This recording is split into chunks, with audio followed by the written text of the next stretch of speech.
ការដែលយើងយកបរិត្តដែលជាគ្រឿងការពារដែលព្រះសម្មាសម្ពុទ្ធបានអនុញ្ញាតហ្នឹងយើងត្រូវដឹងថាបរិត្តនីមួយៗដែលព្រះសម្មាសម្ពុទ្ធបានសម្ដែងថាតើបរិត្តហ្នឹងជួយទៅលើផ្នែកអីតោះនេះបានថាទី1យើងត្រូវដឹងផងថាតើបរិត្តហ្នឹងដែលព្រះសម្មាសម្ពុទ្ធបានសម្ដែងហ្នឹងបរិត្តហ្នឹងជួយផ្នែកអីនៅពេលណាដែលយើងយល់អំពីអត្ថន័យបរិត្តនីមួយៗហើយឧទាហរណ៍ឥឡូវយើងចង់និមន្តលោកមកសូត្របរិត្តមកចម្រើនបរិត្តមកពោលបរិត្តនិមន្តមកផ្ទះរបស់យើងអញ្ចឹងទៅឬក៏ពេលខ្លះទៀតយើងសូត្រខ្លួនឯងក៏បានដែរបើសិនយើងចេះយើងទន្ទិញចាំឬក៏យើងពោលអធិដ្ឋានមិនចាំបាច់ចាំក៏បានយើងមើលសភៅក៏បានដែរក៏ប៉ុន្តែឲ្យយើងចិត្តរបស់យើងនឹករលឹកដល់នៅក្នុងចំណុចហ្នឹងឥឡូវឧទាហរណ៍ថាយើងនិមន្តលោកមកចុះអញ្ចឹងនៅពេលណាដែលយើងនិមន្តលោកមកយើងត្រូវតែអារាធនាលោកឲ្យត្រូវលោកពោលបរិត្តនៅពេលដែលលោកវត្តជាយនៅបរិត្តពោលនៅព្រះបរិត្តក៏ប៉ុន្តែបរិត្តព្រះសម្មាសម្ពុទ្ធឲ្យយើងចម្រើនជាប្រចាំធ្វើជាប្រចាំផ្សាយមេត្តារឿយមិនមែនយើងមកនិមន្តលោកមកម្ដងឲ្យចប់អត់ទេព្រោះហេតុអីបាទព្រោះតាមធម្មតាយើងត្រូវដឹងថាក្រសែមេត្តារបស់មនុស្សយើងរបស់ខ្លួនរបស់យើងផ្ទាល់រួមទាំងដែលយើងនិមន្តលោកមកសូត្រហ្នឹងក្រសែមេត្តារបស់លោកពេលខ្លះអាចនឹងមិនទាន់ប្រកបជាក់ច្បាស់ទៅដល់ប្រភេទអមនុស្សឬក៏សត្វទាំងឡាយនោះទេឬក៏ពេលខ្លះនៅក្នុងគណៈពេលដែលលោកកំពុងតែសូត្រហ្នឹងលោកអត់បានបង្អោនចិត្តនៅក្នុងការបញ្ជូនក្រសែចិត្តណាបញ្ជូនក្រសែមេត្តាទៅក្រសែមេត្តាហ្នឹងអត់បានទៅដល់នៅវេលាហ្នឹងក៏អត់ទាន់បានផលដែរអត់ទាន់បានផលច្រើនណាអញ្ចឹងវាធ្វើឲ្យយើងរៀងលំបាកបន្តិចយើងត្រូវធ្វើជាប្រចាំយើងចង់និមន្តលោកឲ្យមកចម្រើនព្រះបរិត្តក៏បានឬក៏យើងសូត្រដោយខ្លួនឯងក៏បានឬក៏យើងពេលខ្លះទៅយើងគិតថារៀងលំបាកយកបរិត្តមកចាក់ស្ដាប់ក៏បានដែរហើយបើសិនជាព្រះបរិត្តហ្នឹងគឺជាសម្លេងដែលកើតចេញអំពីលោកដែលមានកសែមេត្តាល្អណាវាក៏បានផលល្អទៅតាមហ្នឹងឥឡូវខ្ញុំលើកអំពីបរិត្តមួយចំនួនដែលយើងគួរតែសូត្រឬក៏យើងគួរតែនឹកដល់ឬក៏យើងគួរតែមាននៅរបស់ណាមួយដែលមានបញ្ចុះនៅបរិត្តទាំងអស់ហ្នឹងឬក៏ពេលខ្លះទៀតយើងអាចនឹងទៅនិមន្តលោកមកយើងចង់ឲ្យលោកសូត្រនៅបរិត្តណាមួយដែលជាទិសដៅដែលយើងចង់ផ្ដោតក៏បានដែរតោះនេះបាទអារាធនាលោកសូមឲ្យលោកម្ចាស់ពោលនៅបរិត្តឈ្មោះនេះក៏បានដែរឲ្យលោកពោលឲ្យលោកសូត្រមិនមែនបញ្ជាក់ឲ្យលោកធ្វើបរិត្តទេណាហាមតែប្រើពាក្យថាធ្វើតោះនេះបាទឲ្យលោកសូត្រឲ្យស្ដាប់ឲ្យលោកពោលឲ្យស្ដាប់ឲ្យលោកស្វាត់ជាឲ្យស្ដាប់ឬក៏លោកអធិប្បាយបរិត្តនឹងឲ្យស្ដាប់ក៏បានដែរអញ្ចឹងបរិត្តដែលយើងគួរតែសិក្សាទាំងមនុស្សក៏ត្រូវការទេវតាក៏ត្រូវការទី1គឺមង្គលសូត្របាទមង្គលសូត្រគឺជាបរិត្តមួយដែលនិយាយអំពីមង្គលទាំង38ប្រការដែលទេវតាហ្នឹងគឺចង់ដឹងថាតើមនុស្សទេវតាហ្នឹងធ្វើម៉េចដើម្បីឲ្យមានមង្គលអញ្ចឹងព្រះសម្មាសម្ពុទ្ធក៏បានសម្ដែងអំពីមង្គលសូត្រ38ប្រការហ្នឹងអញ្ចឹងយើងយក38ប្រការហ្នឹងយកមកប្រើជាវិធីនៅក្នុងជីវិតរបស់យើងផងហើយទេវតានៅពេលណាដែលគេដឹងគេក៏ចង់ដំណើរជីវិតទៅតាម38ប្រការហ្នឹងដូចគ្នាបានន័យថាអមនុស្សក៏ត្រូវការដំណើរជីវិតមនុស្សយើងក៏ត្រូវការដំណើរជីវិតគ្រប់គ្នាដែលមិនទាន់បានត្រាស់ដឹងធម៌ខ្លាយទៅជាព្រះអរិយបុគ្គលទេគឺត្រូវការដំណើរជីវិតឲ្យល្អប្រសើរដូចគ្នាទាំងជាតិនេះហើយនឹងជាតិភពបន្តទៀតរហូតដល់ជាតិចុងក្រោយព្រះនិព្វានអញ្ចឹងទៅអញ្ចឹងទី1នោះគឺមង្គលសូត្រចងចាំកន្លែងហ្នឹងណាបាទ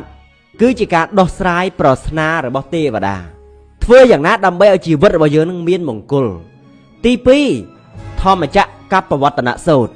គឺជាធម៌ដែលព្រះអង្គបានត្រាស់ដឹងដែលបានសម្ដែងវគ្គដំបូងគេបន្ទាប់ពីព្រះអង្គបានត្រាស់ដឹងហើយព្រះអង្គសម្ដែងទៅដល់បញ្ចវគិទាំង5ធ្វើឲ្យទេវតាទាំងឡាយម៉ឺនលោកធាតុបានស្ដាប់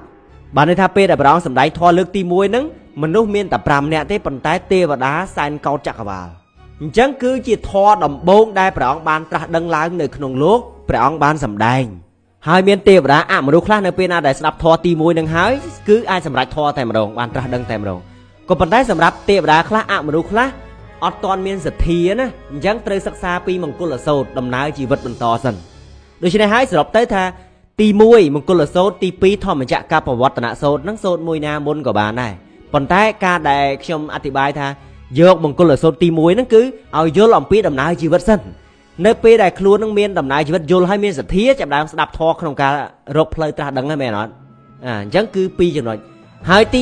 3គឺមហាសម័យសូត្រមហាសម័យសូត្ររាប់ទុកថាជាបរិត្តមួយដែរដែលអមនុស្សទេវតាមាព្រំទាំងឡាយហ្នឹងគឺចូលចិត្តសួរហេតុអីបានចូលចិត្តព្រោះគឺជាប្រសូតមួយដែលបានអធិប្បាយអំពីចរិតផ្សេងៗរបស់ទេវតាអមនុស្សផ្សេងៗហ្នឹងនិយាយឲ្យសួរស្ដាប់ទៅគឺប្រៀបដូចជាការទុះទាយចិត្តរបស់ទេវតាទុះទាយចរិតរបស់ទេវតាដែលព្រះសម្មាសម្ពុទ្ធបានសម្ដែង ឥឡូវខ្ញុំឧទាហរណ៍តាមធម្មតាណាតាមធម្មតាឧទាហរណ៍ថាមានបុគ្គលណាម្នាក់ថាយើងថាគ្រូទាយចុះបើសិនតែមានគ្រូទាយហ្នឹងគាត់ទាយត្រូវចិត្តយើងគាត់ដឹងវិរៈចិត្តយើងចិត្តបែបម៉េចគ្រូទាយត្រូវសំណួរសួរយើងសប្បាយចិត្តទេអូសប្បាយចិត្តយើងគិតអីក៏គាត់ដឹងយើងគិតអីគាត់ដឹងគិតអីគាត់ដឹងចរិតយើងបែបម៉េចគាត់និយាយមកគឺត្រូវទាំងអស់អញ្ចឹងសំណួរសួរយើងជ្រះថ្លាជាមួយគ្រូទាយហ្នឹងឯងជ្រះថ្លាមែនទេ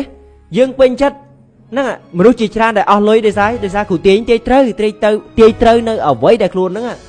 កំពុងតែជួបកំពុងតែមានវិបត្តិកំពុងតែមានបញ្ហាគេទាយត្រូវដឹងអស់លុយហើយព្រោះអីចង់រកវិធីដោះស្រាយយ៉ាងណាទេវតាក៏ដូចគ្នានៅក្នុងមហាសម័យអសូរនៅពេលដែលព្រះអង្គបានសម្ដែងហើយទេវតាស្ដាប់ទៅគឺសប្បាយចិត្តព្រោះត្រូវរឿងមកខ្លួនឯងត្រូវចិត្តមកខ្លួនឯងហ៎ដូច្នេះហើយមនុស្សនៅពេលណាដែលគេទាយចិត្តត្រូវគេដឹងពីចរិតសប្បាយចិត្តយ៉ាងណាទេវតាក៏ដូចគ្នានៅពេលដែលមានអ្នកណាមួយដឹងអំពីចរិតរបស់ខ្លួនណាទេវតាក៏សប្បាយចិត្តដូចគ្នាដែរអញ្ចឹងមហាសម័យអសូរទី3ទី4នោះគឺយើងចាប់ដើមចូលបរិទ្ធនៅក្នុងការការពារប៉ុន្តែអា3ដំបូងហ្នឹងគឺយើងអធិប្បាយយើងសម្ដែងយើងពោលហ្នឹងគឺដើម្បីអី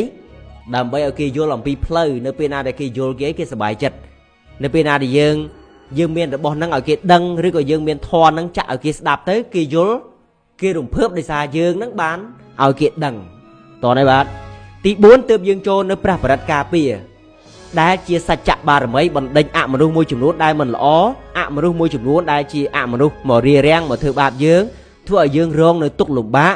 ដែលជាប្រភេទពួកភូតណាអញ្ចឹងគឺរតនសូត្របាទរតនសូត្រដែលព្រះអានន្ទបានពោលបញ្ចុះបរិត្តនៅក្នុងទឹកមុនហើយបានប្រោះនៅតាមកំផែងក្រុងវេសាលីណាធ្វើឲ្យភូតឯណាដែលមិនស្ដាប់បង្គាប់ដែលមិនមានសេចក្តីមេត្តាឲ្យចាក់ចេញហើយជួយថែរក្សាការពារនៅបុគ្គលណាដែលបានធ្វើពលីកម្មបានន័យថាដែលបានគោរពដែលបានសែនព្រានក៏ដោយដែលបានបូជាក៏ដោយអញ្ចឹងសូមឲ្យគោរពថែរក្សាការពារគេផងអញ្ចឹងបើសិនជាអមនុស្សណាភូតឯណាមិនធ្វើតាមមិនគោរពមិនថែរក្សាការពារទេដោយសច្ចបារមីហ្នឹងអាចនឹងមានទោសបើសិនជាមិនធ្វើឲ្យគេមានសេរីសុខស្ដីណាហ្នឹងទី4ទី5គឺធម៌ករណីអញ្ចឹងមេត្តាសូត្រហ្នឹងគឺប្រហែលនឹងទី4ដែរជាការផ្សាយមេត្តាចិត្តដើម្បីចូលនៅសម្ព័ន្ធមេត្រីភាពជាមួយនឹងអមនុស្សហើយទី6ចូលទៅដល់ខន្ធបរិត្តឬហៅថាវិរូបខេហ្នឹងអញ្ចឹងខន្ធបរិត្តហ្នឹងគឺគោរពរាប់អានបូជាទៅដល់ស្ដេចពស់ស្ដេចអាសេរពឹសទាំងឡាយដែលជាសត្វសាហាវហ្នឹងកុំឲ្យមកបៀតបៀនមិនថាសត្វហ្នឹងសត្វជើង2ជើង4សត្វលូនដោយពស់ក៏ដោយជើងច្រើនក៏ដោយសូមកុំមានការបៀតបៀនអញ្ចឹងនៅពេលណាដែលយើងរាប់អានស្ដេចគេស្ដេចហ្នឹងក៏គេប្រាប់ទៅដល់កូនចៅទាំងឡាយថានេះម្នាក់នេះរាប់អានជាមួយព្រះអង្គគេណាអញ្ចឹងសូមកុំបៀតបៀនសូមកុំប៉ះពាល់ហ្នឹងគឺខន្ធបរិត្តទី7មរៈបរិត្តគឺជាការពោលអំពីអនុភាពនៅក្នុងការគោរពនមស្ការចំពោះព្រះអាទិត្យនិងគោរពនមស្ការគោរពចំពោះព្រះពុទ្ធព្រះបច្ចេកពុទ្ធនិយាយទៅគឺព្រាហ្មណ៍ទាំងឡាយអ្នកដែលមានវេទព្រាហ្មណ៍ទាំងឡាយណាដែលមានវេទហ្នឹងសូមទទួលការគោរពហើយសូមឲ្យជួយឃុំក្រងផងសូមឲ្យជួយឃុំក្រងការពារគ្រោះភ័យមហន្តរាយផ្សេងដែលកើតចេញអំពីបៀតបៀនដូចជាគ្រោះថ្នាក់កើតចេញអំពីគ្រោះថ្នាក់មិនថាគ្រោះថ្នាក់នឹងកើតអំពីមនុស្សក៏ដោយអមនុស្សក៏ដោយអំពើអំពាន់ធ្មប់ក្តីគឺរារាំងការពារកុំឲ្យរបស់ទាំងអស់ហ្នឹងមកចូលក្បែរបានគឺជាបរិត្តមួយដែលព្រះពោធិសត្វដែលកាលនៅជាកង្កោពោលហើយព្រានព្រៃណាបានដាក់អន្ទាក់ហ្នឹងគឺដាក់មិនជាប់ណាហើយទី8នោះគឺវត្តកៈបរិត្តគឺជាបរិត្តមួយការពារនៅអគិភ័យរាប់ទុកថាជាការពារគ្រោះភ័យគ្រោះធម្មជាតិកើតចេញអំពីអគិភ័យក្តីកើតចេញអំពីរឿងភ្លើងឆេះអីចឹងណាអញ្ចឹងតាមធម្មតារឿងអគិភ័យរឿងភ្លើងឆេះរឿងអីហ្នឹងមិនមែនតែមនុស្សខ្លាចនោះទេសូម្បីតែទេវតាក៏ខ្លាចដែរបើសិនជាព្រៃហ្នឹងត្រូវបានភ្លើងឆេះទេវតារុក្ខទេវតាអត់មានកន្លែងនៅទេអញ្ចឹងទេវតាក៏ខ្លាចដែរគេអត់ចង់ឲ្យភ្លើងឆេះនោះទេដូច្នេះបរិត្តមួយហ្នឹងគឺជាការពោលដើម្បីការពារនៅគ្រោះធម្មជាតិការពារទាំងមនុស្សផងការពារទាំងអមនុស្សផងដើម្បីកុំឲ្យប្រភេទគ្រឿងអគ្គិភ័យឬក៏ឆេះផ្ទះជាអីហ្នឹងនិយាយទៅកើតចេញអំពីគ្រោះធម្មជាតិមិនថាភ្លើងមិនថាខ្យល់មិនថាទឹកអីផ្សេងដែលកើតចេញអំពីការបៀតបៀនឃើញទេយើងចាប់ផ្ដើមដឹងការបៀតបៀនមិនមែនការបៀតបៀនត្រឹមតែរឿង អមនុស្សឯណាសូម្បីតែធម្មជាតិក៏មានការបៀតបៀនដែរហើយទី9គឺធច្ចកសូត្រធច្ចកសូត្រឬក៏ធច្ចកបរិត្តគឺជាការពោលអំពីការដាស់នៅធម្មពលកម្លាំងចិត្តវាប្រៀបដូចជាការជំរុញទឹកចិត្តណាដើម្បីឲ្យមានកម្លាំងនៅក្នុងការទប់ទល់ជាមួយនឹងសត្រូវទប់ទល់ជាមួយនឹងឧបសគ្គផ្សេងៗប្រៀបដូចជាការដែលគេជំរុញកងទ័ពកម្លាំងកងទ័ពដើម្បីដឹកនាំកងទ័ពនឹងឲ្យមានកម្លាំងធម្មពលណាតាមធម្មតារឿងការខ្លាចមនុស្សក៏ខ្លាចទេវតាក៏ខ្លាចអញ្ចឹងនៅពេលណាដែលយើងពោលអំពីប្រសូតឬបរិត្តនឹងហើយធ្វើឲ្យទេវតាមានកម្លាំងមានធម្មពលប្រៀបដូចជាអ្នកដែលឡើងសីវៀនហើយចង់បដាលបានន័យថាមានកម្លាំងជឿជាក់នៅក្នុងការយកជ័យជំនះតោះនេះបាទអញ្ចឹងនឹងគឺជាបរិត្តមួយដែលធ្វើឲ្យអ្នកដែលបានស្ដាប់ទៅមានកម្លាំងចិត្តទី10ពោលចង្កៈបរិត្តគឺជាបរិត្តពោលអំពីរបួសផ្លូវចិត្តតាមធម្មតាអ្នកដែលមានបញ្ហាផ្លូវចិត្តអញ្ចឹងឧទាហរណ៍មានបញ្ហាផ្លូវចិត្តខ្លះនៅពេលដែលចិត្តនឹងវាឈឺរាងកាយខាងក្រៅវាឈឺដែរពេលខ្លះទៅចិត្តនឹងជារាងកាយខាងក្រៅក៏ជាធ្លាប់ឃើញមានអ្នកខ្លះវិបត្តិផ្លូវចិត្តទៅជាស្គមស្គាំងរីងរៃស្លេកស្លាំងបាក់សម្រស់ដល់ពេលសบายចិត្តទៅអូស្រស់ថ្លាដូច្នេះហើយពេលខ្លះទៅវិបត្តិជំងឺមួយចំនួនកើតចេញអំពីផ្លូវចិត្តក៏មានអញ្ចឹងយ៉ាងណាមនុស្សមានបញ្ហាផ្លូវចិត្តទេវតាក៏មានបញ្ហាផ្លូវចិត្តដូចគ្នានៅពេលណាដែលយើងពោលអំពីបរិត្តនឹងហើយធ្វើឲ្យទេវតាអមនុស្សមួយចំនួនដែលបានស្ដាប់ទៅណាមានកម្លាំងចិត្តមានដែលជួបបញ្ហាផ្លូវចិត្តហ្នឹងជាពីបញ្ហាជំងឺផ្លូវចិត្តហ្នឹងទៅព្រោះជាទូទៅអមនុស្សទេវតាផ្សេងៗហ្នឹងគឺគាត់អត់មានបញ្ហារឿងរោគកើតចេញអំពីរាងកាយទេតែមានតែបញ្ហាផ្លូវចិត្តអញ្ចឹងព្យាបាលថ្នាំផ្លូវចិត្តហ្នឹងគឺសំខាន់បាទកុំថាឡើយទេវតាសូម្បីតែមនុស្សយើងបើសិនជាណាមានបញ្ហាវិបត្តិផ្លូវចិត្តណាពេលខ្លះទៅអាចនឹងទៅសម្លាប់ខ្លួនដោយសារតែបញ្ហាផ្លូវចិត្តនឹងបានហើយទី11អានេះគឺសំខាន់មែនតើគឺអាដានាដយបរិត្តគឺជាបរិត្តពោលអំពីឈ្មោះទ្វារសម្ងាត់របស់ឋានទេវតានៅចតុមហារាជការអញ្ចឹងអ្នកណាដែលស្គាល់អំពីឈ្មោះសម្ងាត់របស់ឋានទេវតាហ្នឹងសូមឲ្យទេវតាទាំងឡាយស័ក្តិតូចស័ក្តិធំជួយឃុំគ្រងថែរក្សាការពារទេវតាអមនុស្សទាំងឡាយណាដែលបានឮនៅមនុស្សដែលស្គាល់អំពីទ្វារសម្ងាត់របស់ទេវតានឹងហើយ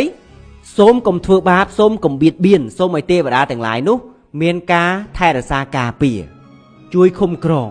អញ្ចឹងនៅពេលដែលយើងបានពោលអំពីបរិត្តអដានាដយបរិត្តនឹងហើយធ្វើឲ្យទេវតាទាំងឡាយស័ក្តិធំទាំងឡាយហ្នឹងណាគេមានច្បាប់របស់គេថាបើសិនជាមានទេវតាអមនុស្សណាមកបៀតបៀនបុគ្គលហ្នឹងទេវតាស័ក្តិធំគេនឹងដាក់ទោសឬក៏គេគំរាមមិនឲ្យចូលសមាគមឬក៏ត្រូវបែកក្បាលជា7ភាគបើហ៊ានតែប៉ះពាល់បុគ្គលហ្នឹងអញ្ចឹងគឺបរិត្តហ្នឹងគឺស័ក្តិសិទ្ធិនៅក្នុងការប្រកាសទៅដល់ទេវតាទាំងឡាយបើសិនជាយើងបានគោរពគេពលីកម្មគេបានន័យថាយើងកុំល្មើសដែរណាតែបើសិនយើងស្គាល់ឈ្មោះទ្វារសម្ងាត់ថាយើងល្មើសអាហ្នឹងក៏វាអត់កើតដែរតែយើងគ្រាន់តែគោរពគេទូទៅធម្មតាអញ្ចឹងបើយើងគោរពគេដោយចិត្តស្មោះគេក៏ការពារយើងដោយចិត្តស្មោះដូចគ្នាគេអត់ហ៊ានធ្វើបាបយើងនោះទេបើសិនជាមានអ្នកណាហ៊ានជំទាស់ធ្វើបាបយើងនឹងធ្វើឲ្យទេវតាស័ក្តិធំនឹងដាក់ទោសត្រូវគេបណ្ដេញចេញត្រូវគេចង់និយាយថាបំបែកក្បាលជា7ភាគនិយាយស្ដាប់ទៅវាប្រៀបដូចជាដាវអញ្ញាសឹកមួយការពារអមនុស្សយើងប្រហែលជាធ្លាប់ឮនៅក្នុងរឿងចិនគេមានអីគេបាទគេមានផ្លាកបញ្ជាដូច្នេះអាដានាដយបរិត្តហ្នឹងវាប្រៀបដូចជាយើងនឹងមានផ្លាកបញ្ជារបស់ទេវតានៅពេលណាដែលយើងចេះពោលអំពីបរិត្តហ្នឹងហើយធ្វើឲ្យទេវតាគេគ្រប់ព្រោះគេដឹងថាយើងមានផ្លាកបញ្ជាប៉ុន្តែយើងពោលយើងចេះមែនក៏មើងងាយគេណាដូចខ្ញុំនិយាយចឹងណាបើសិនជាយើងពោលទៅមើងងាយគេហើយយើងទៅធ្វើបាបគេពេលខ្លះទៅអ្នកហ្នឹងអាចនឹងមិនសង្កេតថាសុខចិត្តស្លាប់ខ្លួនណាសុខចិត្តល្មើសផ្លាកបញ្ជាណាធ្លាប់ឃើញមានអ្នកខ្លះគឺល្មើសផ្លាកបញ្ជាក៏ប៉ុន្តែបើសិនយើងគោរពយ៉ាងត្រឹមត្រូវយើងគោរពយើងឲ្យតម្លៃគេយើងពោលនៅបរិត្តឲ្យបានត្រឹមត្រូវរមែងមានអ្នកដែលគោរពកោតក្រែងច្រើនវាពិតប្រាកដវាតែងតែមានអ្នកខ្លះហ្នឹងគឺអត់គោរពទេបើសិនជាគេខឹងយើងខ្លាំងគេអត់គោរពទេតែបើសិនយើងខឹងល្មមដល់ពេលដែលយើងមានផ្លាកបញ្ជាមិនដែរគេក៏អត់ហ៊ានព្រោះបើសិនជាហ៊ានកម្រើកទេវតាផ្សេងទៀតគេដាក់ទោស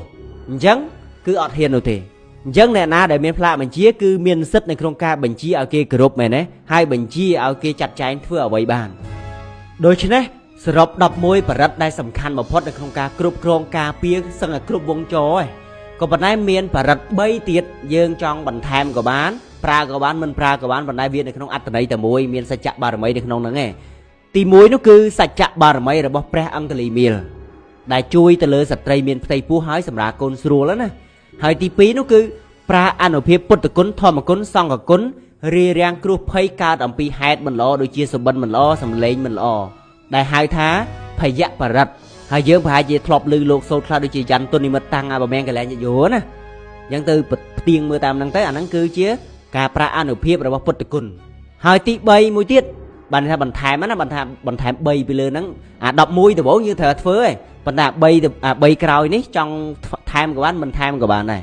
ទី1បរិត្តសច្ចបារមីរបស់ព្រះអង្គលីមីលទី2អនុភាពពុទ្ធគុណធម្មគុណសង្ឃគុណដែលការពារសម្លេងអបមង្គលទាំងឡាយហើយទី3នោះគឺចយៈបរិត្តគឺបរិត្តដែលព្រះសម្មាសម្ពុទ្ធព្រះអង្គបានឈ្នះមាផ្ចាញ់មាអញ្ចឹងផ្ចាញ់ទាំងអស់ដែលហៅថាចយមង្គលណាអញ្ចឹងព្រះសម្មាសម្ពុទ្ធមិនថាផ្ចាញ់នៅមារាធិរាជដំរីណាឡាគិរីអលវកយៈបកាព្រំនាងចាញ់ចានន្តោបណននិគរាជដូច្នេះហើយយើងក៏អាចពោលនៅជ័យមង្គលហ្នឹងហើយអធិដ្ឋានចិត្តសូមឲ្យយើងនឹងមានជ័យជំនះដូចដែលព្រះអង្គបានឈ្នះនៅមាឈ្នះនៅអលវកយៈអីចឹងទៅតនេះបាទដូច្នេះសរុបមកវិញថាបរិត្តទាំងអស់ហ្នឹងបើសិនជាយើងធ្វើជាប្រចាំសូត្រជាប្រចាំហើយអធិដ្ឋានចិត្តជាប្រចាំណានឹងធ្វើឲ្យឧបសគ្គផ្សេងៗដែលកើតចេញអំពីការបៀតបៀនផ្សេងៗនិងវិនិច្ឆ័យខ្ចាត់ខ្ចាយ